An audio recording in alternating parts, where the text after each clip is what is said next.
Here we go. Another episode of Kay's Kitchen, and today we are making a spicy poke bowl. Stay tuned.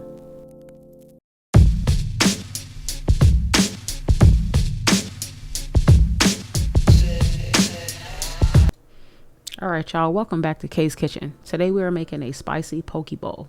We're going to be using some flaming hot asteroids, my favorite snack right now.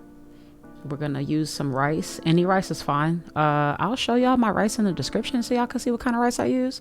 You want some pretty sticky rice. We got some cilantro here. We have avocado here. Some of this stuff will be used for our guacamole a little later. We have a tomato here. This will be used for the guacamole as well. We have some rice vinegar. You'll use that in your rice later after you cook it. Got some yum yum sauce, using this for the salmon. And we have some lemon and garlic seasoning by Flavor God. On the sides, we have an onion over there. We have some salmon here and some scallions.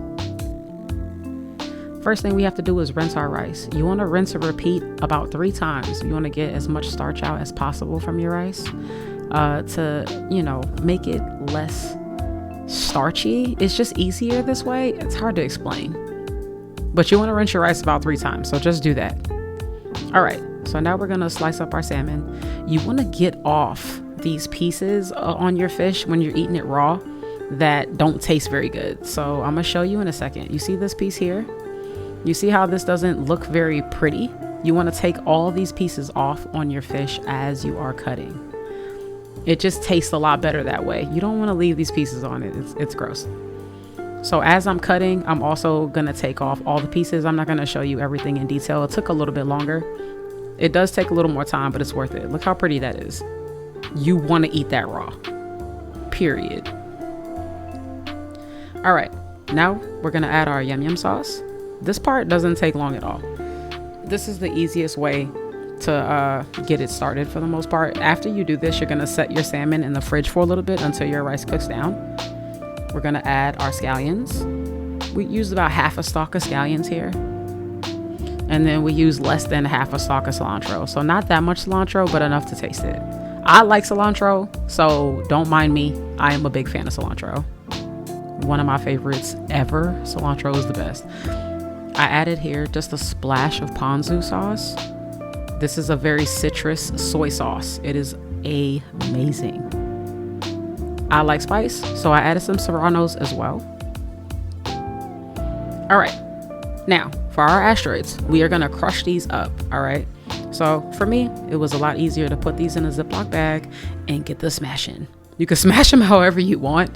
This was just my way of smashing because I have this little, mashed potato masher. I just use this, smush them real good, got them as fine as possible. A lot of work, but worth it. That's good enough for me. All right, here's the guacamole I made. It has our onions, tomatoes, guac, all that. Our rice is ready. We're gonna add our rice vinegar, just a little. And then we're gonna add our seasoning. All right, now we're getting it all good. You wanna do this while the rice is still hot, okay? Don't do it while it's dry. It just doesn't taste the same. You want to get it nice and ready. All right, here we are. We plating it up. This is a fast recipe, y'all. Super fast, super simple. The plating, I tried to show y'all how I've been plating so y'all can kind of see how cute I be making my little food or whatever. So we got our guac on the side, and then boom, we are using our Cheeto Crumble. This tastes so good, y'all. I would never steer y'all wrong here. This is my cilantro cream sauce that I make. I'm gonna make a video later on for my cilantro cream sauce so y'all can kind of see how I make this, but it is definitely tasty. You can throw this on anything. But here we go. This is it. It's so fast. It maybe prep time, maybe 30 minutes. Make sure you have a pretty good grade of salmon and definitely take a bite from me. All right.